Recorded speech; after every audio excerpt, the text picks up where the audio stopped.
Dave, you've written about virtually every coin in the U.S. series, but you pulled out of your case today for us a really interesting and important colonial coin. What is it? Well, as what's a favorite, it would be like if I had a lot of children, who's a favorite, I probably wouldn't say, but if I had to pick one coin that was a favorite and also a combination of a story coin and also a combination of something that isn't ultra super expensive, I mean, I could talk about the King of Muscat $1804 or something, but I like the Pine Tree Shilling. And the Pine Tree Shilling was made by the Massachusetts Bay Colony in a mint in Boston, downtown Boston, I believe on where Tremont Street is now. They had a mint master named Hull with an associate named Sanderson, and they made New England coins in silver under a piece of legislation dated 1652. The first pieces they made were NE coins for New England, and they just had denominations on them like I for 3 pence and VI for 6 pence and VII for shilling. Then they had the willow tree design a little later, then the oak tree, then the pine tree. The pine tree design was later in the series, made through 1682, but they kept the 1652 date as that was the date of the legislation. The Pine Tree Shilling is probably the one early American coin that defines colonials. And if you said, give me a colonial coin or mention a colonial coin that is representative, I can just illustrate one colonial coin, what would it be? It would be the Pine Tree Shilling. And I myself have a personal Pine Tree Shilling, which I like, a large planchet. Ken Brissett, editor of the guidebook, his favorite colonial coin is the Pine Tree Shilling, and the late Louis Elias Berk, whose collection we sold, his favorite coin is the Pine Tree Shilling. Nathaniel Hawthorne in the 1830s did some stories, I believe they were called From Grandfather's Armchair, Grandfather's Chair, little fireside chat stories. And he told about the mint master Hull and his daughter Betsy, and Betsy was a single girl.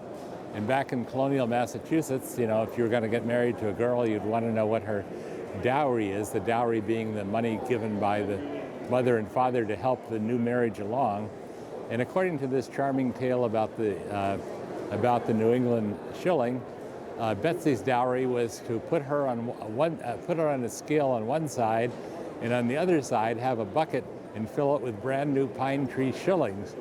Well, this is complete fiction, but the story is well enough known that if you look up Nathaniel Hawthorne on the internet and look up Pine Tree Shilling, you can read it in its entirety.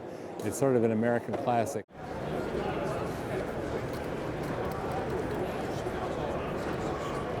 So I'm with legendary numismatist Ira Goldberg at his booth at the World's Fair of Money. And Ira, you have some highlights from the Brody collection of ancient Judaica that is going to be on sale, up for auction, I guess, at the New York International in January. Yes, that is correct. And you asked me to, if I had any coins that really tell a story behind them. And so you picked the right, sale. I have an important collection of ancient Judean, and ancient Judean coins have a history. And the two coins that I think tell the best story of really of the period are the coins that were struck under the Romans. So you have a period when Vespasian wanted to destroy these people, this uprising, these zealots who were defying the Roman Empire and causing nothing but headaches to the Romans. You have King Herod, who was Jewish, but he was a friend of the Roman Emperor. And so the Romans decided to quell this revolt. The Jews revolted, and it's called the Jewish War, and it was a period of 69 AD through 73 AD. So Roman Empire under Vespasian wanted to make a big deal of this, because really it was a small revolt. The Jewish people were just a pain in the ass to the Romans, but they were causing them nothing but problems. And they decided to destroy the Jewish people and the ancient Judea, because they had the chutzpah, you might say, of defying Rome. And nobody defied Rome. They were the strongest and most powerful force in the world. So, on the obverse, of course, you have Vespasian, the Roman emperor at the time. The reverse, you have Judea captive with a Roman soldier. The palm tree, the Roman soldier has his foot on the armament, and a Jew in subjugation with their arms and in a kneeling attitude. So is that meant to terrify the local populace when that was being circulated? Very good. It was to warn anybody else that wanted to uprise that you don't go against Rome. Well, ancient Judea is destroyed, and then during the time of Hadrian, which was really an area of major peace within the Roman Empire, a group of Jewish zealots decided to uprise against the Roman Empire. A military leader by the name of Simon Bar Kokhba, who came to power in 132 AD. And for 3 years, they held off the Romans, and they defied them. They took their coinage. Remember, Roman coins had the emperor on one side. The reverse would have something that would explain what was happening. It could be a largesse to the people. It could be a peace was made or whatever.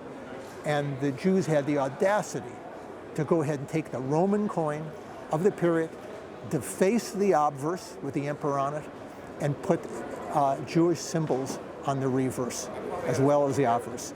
And this was it was an impossible situation. And it took the Romans 3 years to destroy Judea, and it really was the last vestige of an independent Israel or ancient Judea until Israel became a nation in 1948. So the coin that they would use, they would take a Roman coin like this, and you have the Roman emperor, and this is a denarius, and you see on here there's a camel, and the camel, it was showing Arabia, which Judea was part of, and the Jews would take this coin and they would strike their own symbol on it, and you can see on this understriking, there is the camel. I'll put it in the same position so you can see it. And what it says, for the freedom of Israel.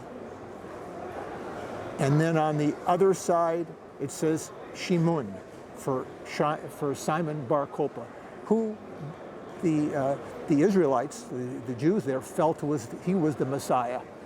Of course, he wasn't, but they thought he was the Messiah, and they followed him in huge numbers. But they were always on the run. And so for the first year, it would say for the freedom of Jerusalem. The second year says for the freedom of Jerusalem, year 2. And in the third and final year, it says for the freedom of Jerusalem. They were just trying to save the city by the third year. After the third year, it was destroyed, no more ancient Judea, and it ceased to exist until, again, 1948. So these coins were really, to me, they're so historical and so important, and they represented two major revolts during the ancient Roman period.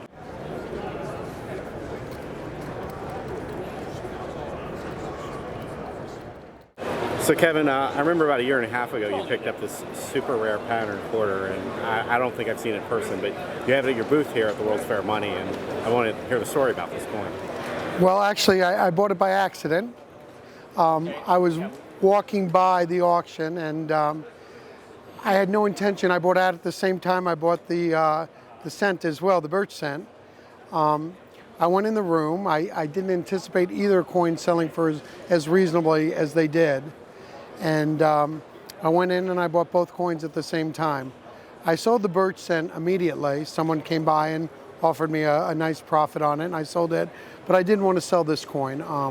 In my opinion, this is one of the 5 greatest American coins, and which is unusual for me. I just always loved this coin because if you look at all of the early coins, she's just so much more beautiful than any of the others.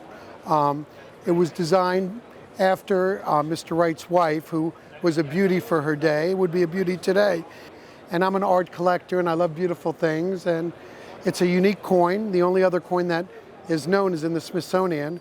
And you know, I've been blessed with the coin business being very good to me. So I bought it as kind of a personal trophy to have, and so I brought it out to share with other fellow coin collectors and dealers at A&A this year. So what do you think this coin might be worth in today's market? Well, you know, I mean, it's hard to say. I mean, we can all throw out numbers for what we would do, but if someone wanted to buy it for me today, I'd have to take a really sizable offer to get it out of my claws, out of my clutches. I mean, it's just a really special thing, and very few coins in my life have I really wanted to own and keep. I've handled almost every great American rarity, and this is the first one I've ever really wanted to hold on to.